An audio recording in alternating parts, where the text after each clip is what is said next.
Bienvenidos a una nueva edición del Diario Noticiero.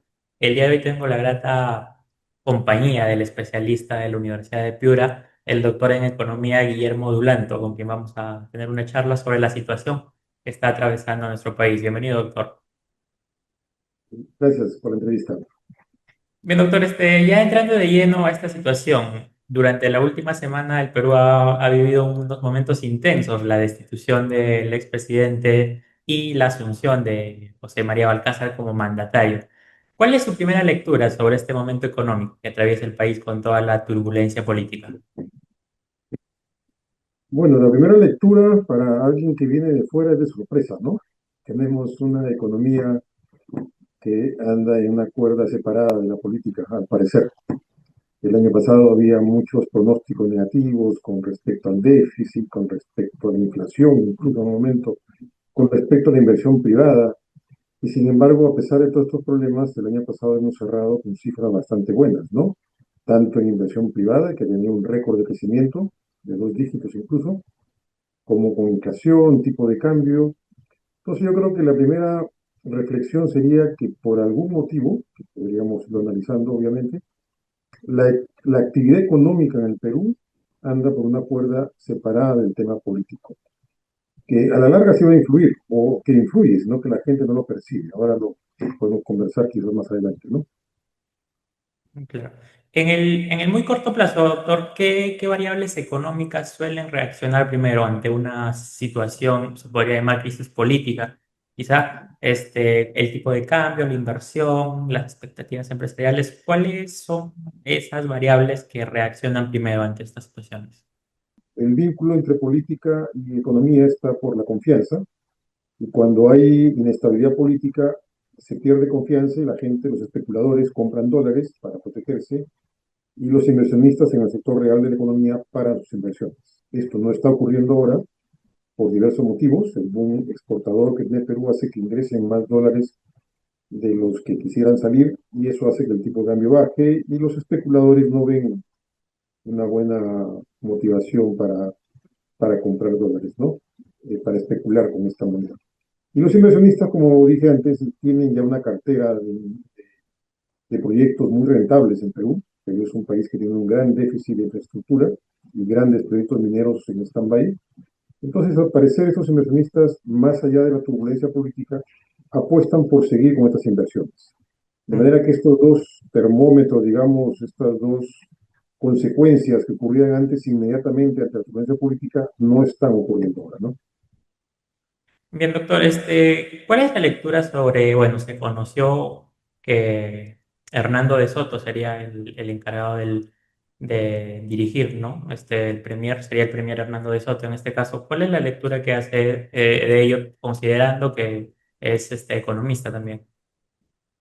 Sí, bueno, nosotros es un gran economista, en algún momento estuvo entre los 50 economistas más influyentes en el mundo, ¿no? Por ese lado no tengo ninguna objeción. Como político no es tan bueno que digamos, ¿no? No es un juicio de valor quizás que yo estoy haciendo, ¿no? Pero por la experiencia de sus campañas anteriores, creo que no tiene una coherencia en cuanto a su posición política. Sin embargo, me parece positivo que esté como primer ministro. Yo creo que en esta función técnica él sí tiene mucho que aportar. Es llamativo que el presidente haya convocado a Andrés Soto. Me parece que es un buen mensaje. El mensaje creo que quiere dar es que en estos 4 o 5 meses que le quedan a él como presidente no va a hacer ningún experimento, ¿no? Entonces, no le da el tiempo, además, para hacer ningún experimento de acuerdo a la ideología que él tiene. Entonces, ha apostado al parecer por hacer una gestión que vaya por buen camino y Hernando de Soto le garantiza un poco esa gestión, ¿no? Justo le quería preguntar eso. Es un gobierno de transición que va a estar hasta julio. ¿Cuál es el margen real que tiene para influir en la economía y qué límites institucionales podría estar enfrentando? Tiene muy poco margen, ¿no? Ya se reunió incluso con el presidente del BCR, con Julio Velarde. Al parecer no va a tocar por ahí nada en el Banco Central de Reserva. Tampoco podría, ¿no? Y en el Ministerio de Economía y Finanzas todavía no han nombrado a su ministro, pero el hecho de que el primer ministro sea Hernando de Soto no garantiza una cierta estabilidad macroeconómica como se ha venido haciendo en los últimos 25 años, ¿no? Entonces, o 30.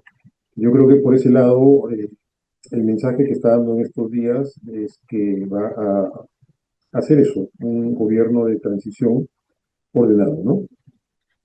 Creo que pretende quedar bien antes que aventurarse en unos experimentos y que no salgan bien, ¿no? Sí, bueno, hablando también un poco del Banco Central de Reservas, en este escenario político tan cambiante, ¿cuál debería ser el rol que cumpla el Banco Central? Bueno, tiene un rol muy importante el Banco Central de Reserva, ¿no? Maneja el tema de la moneda y por la Constitución del 93, gracias a ella, digamos, ¿no? No estoy en este caso entrando en temas políticos ni defendiendo la Constitución del 93, podría haber sido cualquier otra, pero el hecho de que tenga este artículo que blinda un poco al Banco Central de Reserva es muy importante, ¿no? La política monetaria es sumamente importante en un solo tema, la estabilidad de la moneda nacional. El hecho de que se esté cumpliendo con proyectos, márgenes, metas de inflación, hace que los agentes económicos se olviden de especular, se olviden del tema de ganar por otras vías y se dediquen a lo que se tienen que dedicarse en la economía, a la actividad productiva, ¿no? Entonces yo creo que por ese lado, mantener a Julio Velarde o en los próximos años, si se nombra otro director, otro presidente que sea del perfil de Julio Velarde, va a ser muy importante para el desarrollo de la actividad económica. Bien, y de cara al proceso electoral, ¿cómo suelen impactar las campañas y la incertidumbre, sobre todo en las decisiones de inversión privada? ¿Cuál es la lectura que hace?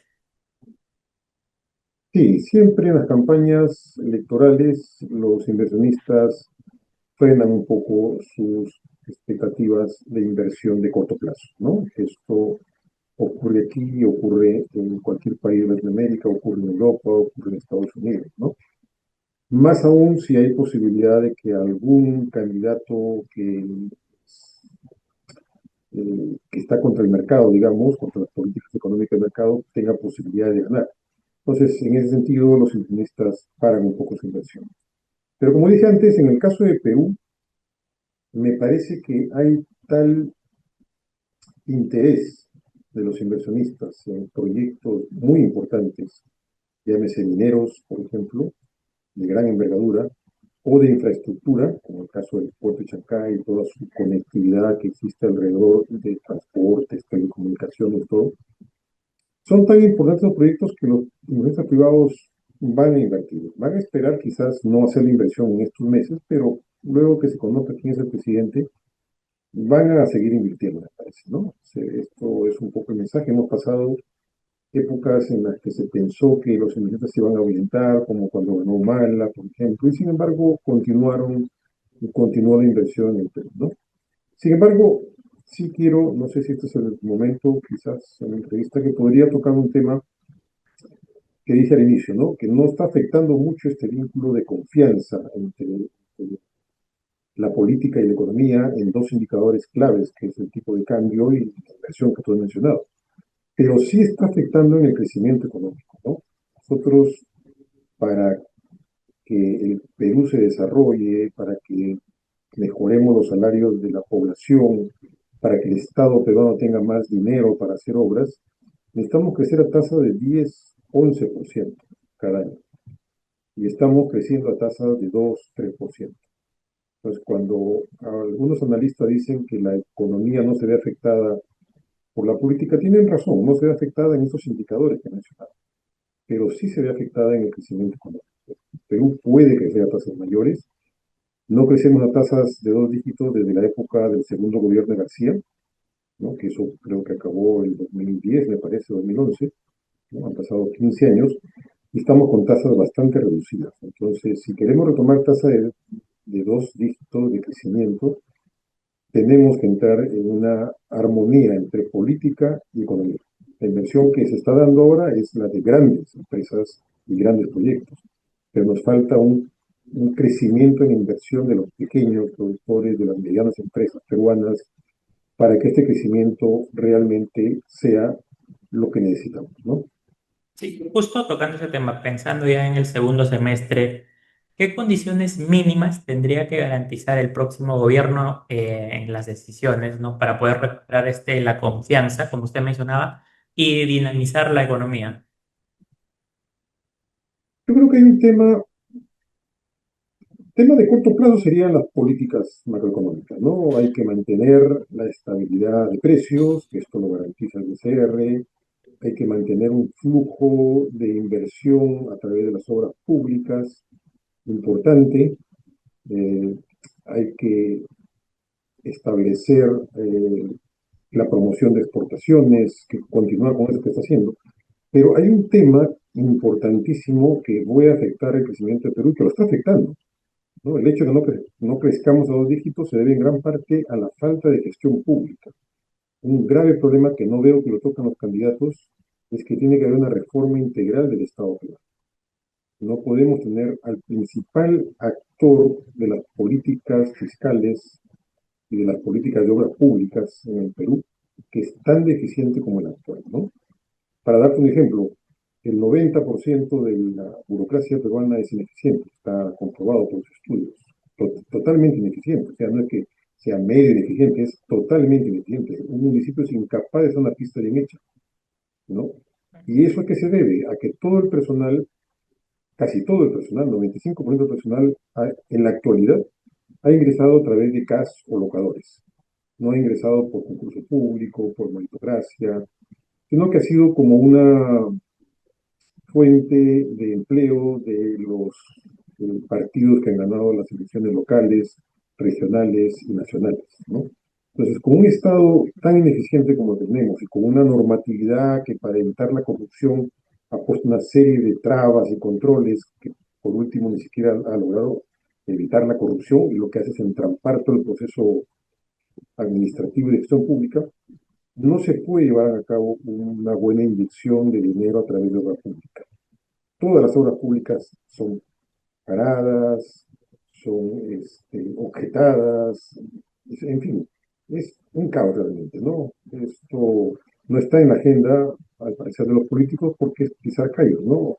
¿Qué candidato va a decir yo voy a hacer una reforma al Estado que implique una reducción, un cambio significativo de personal? Pues perdería las elecciones, ¿no? Así que, pero yo espero que cuando ganen tomen esto como como un tema prioritario, ¿no? Tú imagínate en la empresa en la que tú trabajas, por ejemplo, si no fueran eficientes todo el personal, el medio en el que tú estás no sería bueno, ¿no es cierto? Esto es así. Y entonces, esto ocurre con el Estado, que es el principal actor de la gestión pública y de las obras públicas en Perú. Si bien es cierto, lo más importante es la inversión privada, la inversión pública complementa esta inversión privada y permite que exista la infraestructura para que los privados puedan hacer sus inversiones. Si esto no camina, creo que esto no va, ¿no? Doctor, tenemos una inestabilidad política clara, son casi ya 10 candidatos en los últimos años. Bajo este contexto político así de turbulento, ¿qué sectores económicos podrían verse más vulnerables y cuáles podrían mostrarse resilientes? Sí, lamentablemente falta una reforma política también. Se intentó, me parece, algunos años con Vizcarra, pero fue muy mala realmente, vistas las consecuencias, vistos los resultados, perdón, una reforma política muy mala, ¿no? Ahora tenemos una sábana ahí de 33, 36 candidatos, no sé cuántos, que la gente se va a marear, obviamente, y un electorado en el Perú que vota en un 70% en la cola, recién se entera por quién va a votar, yo creo que va a ser un caos, ¿no? Pero esto, como te dije, impacta en la economía, no en las inversiones grandes que ya están programadas, pero sí impacta en los pequeños actores, medianos actores, empresas peruanas que van a ser afectados. ¿Qué sectores pueden ser más resilientes a esto y cuáles pueden ser más afectados? Hay que ver cuáles son de grandes inversiones. Minería, por ejemplo. Minería no va a ser muy afectado porque las grandes inversiones van a continuar. Sí, la pequeña minería, la mediana minería, que sí ve afectada por las condiciones de política y de acuerdo a cómo se maneje el tema de la formalización de los pequeños mineros. Sí se ve afectado temas de consumo, por ejemplo, inmediato, de productos de primera necesidad. El turismo mismo se puede ver afectado si es que hay mucha incertidumbre y eso impacta un poco en el ingreso de la gente. Pero sectores industriales grandes, sectores de infraestructura, de construcción, por ejemplo, grandes, de minería, de gran minería, no se van a ver muy afectados muy rápidamente si es que la coyuntura política se supera, ¿no? Bien, doctor, ya para ir finalizando la entrevista, si proyectamos el cierre de año, que este es un año electoral, ¿usted ve más probable un escenario de desaceleración, estancamiento o una recuperación? ¿Y de qué dependería ello? Bueno, estamos con un pronóstico de crecimiento económico, ¿no? Entre 2 y 3%. Ya. Me parece que en estos 5 meses la cosa iba bastante bien. Se pensó que iba a ganar un partido pro mercado en estas elecciones. Sin embargo, esta nueva coyuntura que ha llevado al gobierno nuevamente a un miembro de Perú Libre, este, ha generado cierta incertidumbre, ¿no? Entonces yo supongo que algunos agentes económicos, sobre todo medianos y pequeños, reitero, puedan estar pensando 2 veces antes de hacer una inversión en corto plazo y esto puede reducir un poco el crecimiento económico. Dependiendo de quién gane, podría lanzarse nuevamente un crecimiento en inversión o estancarse por unos meses siguientes, ¿no? Yo creo que mucho depende de lo que digan los candidatos. Me parece que la población no, me parece que más el sector empresarial tiene muy claro que hay candidatos pro mercado y candidatos que están en contra del mercado, ¿no? Y eso es lo que van a ir evaluando a ver quién gana, ¿no? Perfecto, doctor. Y bueno, ya para despedirnos, ¿algún mensaje que quisiera dejar? No, simplemente reiterar un poco lo que dije antes, no hay un impacto de corto plazo muy significativo en el vínculo entre política y economía. Como dije, parecería que andamos en cuerdas separadas. Sin embargo, sí hay un impacto porque el crecimiento de 2-3% es muy pobre. Perú tiene que crecer a tasa del 10%. Las proyecciones de crecimiento económico, de PBI potencial, de necesidades de la población nos obligan a eso. Y sin embargo, las cifras de las últimas décadas están por, muy por debajo de esa necesidad que tenemos, ¿no? Perfecto, doctor. Muchas gracias por su tiempo. Ok, gracias a ti, María, por la entrevista. Bien, con nosotros estuvo el especialista de la Universidad de Piura, el doctor en economía, Guillermo Dulante.